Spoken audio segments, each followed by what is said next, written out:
Assalamualaikum warahmatullahi wabarakatuh.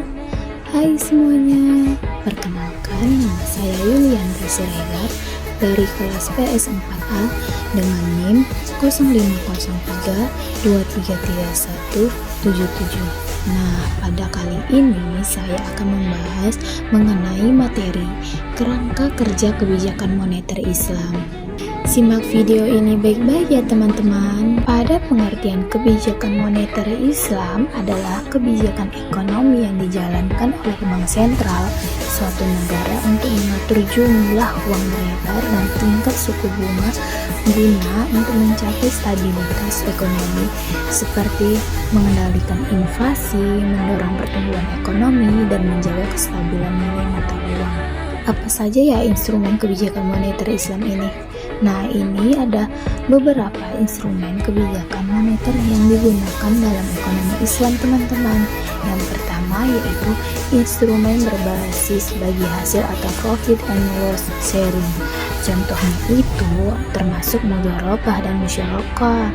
Nah, yang kedua itu teman-teman, terdapat sertifikat investasi syariah atau suku bank sentral. Pada suku adalah surat berharga syariah yang digunakan sebagai alat mengendalikan likuiditas. Nah, untuk yang ketiga ini yaitu zakat, infak, dan wakaf produktif. Tujuannya untuk mengurangi ketimpangan ekonomi dan meningkatkan permintaan agregat dari kelompok masyarakat yang kurang mampu. Nah, yang keempat ini yaitu penetapan rahasia atau GMY syariah atau giro wajib minimum. Itu yang tujuannya untuk mengendalikan jumlah uang beredar tanpa menggunakan suku bunga sebagai alat pengendali. Nah, apa saja ya transmigrasi kebijakan moneter dalam Islam? Untuk secara umum, kebijakan moneter berfungsi sebagai jembatan antara sektor keuangan dan sektor real atau sektor produktif nih. Nah, dalam perspektif Islamnya, cara kebijakan moneter cenderung berbasis investasi karena investasi memiliki keterkaitan langsung dengan sektor real nih teman-teman. Terus salah satu isu yang cukup penting dalam diskursus kebijakan moneter Islam adalah mengenai penggunaan uang berbasis komoditas seperti emas dan perak.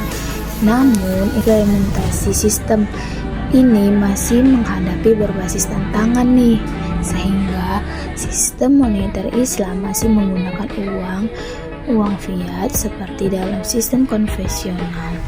Meski begitu, agar tujuan kebijakan moneter Islam tetap tercapai nih teman-teman. Nah, instrumen moneter syariah yang telah ada perlu dioptimalkan nih. Penggunaannya kebijakan ekspansi moneter juga harus dijaga agar tidak berlebihan maupun terlalu ketat demi menjaga kesejahteraan masyarakat secara umum. Nah, apa saja ya prinsip ekonomi Islam terkait kebijakan moneter? Ini teman-teman, prinsip-prinsip utama ekonomi Islam yang berkaitan erat dengan kebijakan moneter, yaitu yang pertama, larangan riba, yang kedua, keadilan dan keseimbangan, yang ketiga, larangan gharar dan masyir, keempat, dorongan terhadap kegiatan real dan produktif. Nah, yang kelima, konsep kepemilikan dan aman, yang keenam, tujuan akhir atau falah atau kesejahteraan dunia dan akhirat.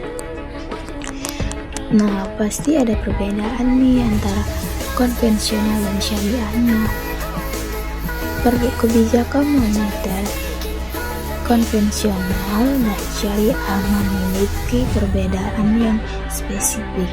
Contohnya itu kebijakan moneter dalam Islam ekonomi konvensional dan sistem ekonomi Islam syariah memiliki perbedaan yang berdasarkan dalam prinsip, instrumen, dan tujuan akhirnya. Dalam sistem konvensional, kebijakan moneter umumnya dilakukan oleh bank sentral dengan mengandalkan instrumen suku bunga sebagai alat utama untuk mengontrol jumlah uang beredar, mempengaruhi inflasi inflasi serta menstimulasi atau menahan pertumbuhan ekonomi. Nah, segitu saja yang dapat saya sampaikan pada materi ini. Semoga teman-teman dapat memahaminya.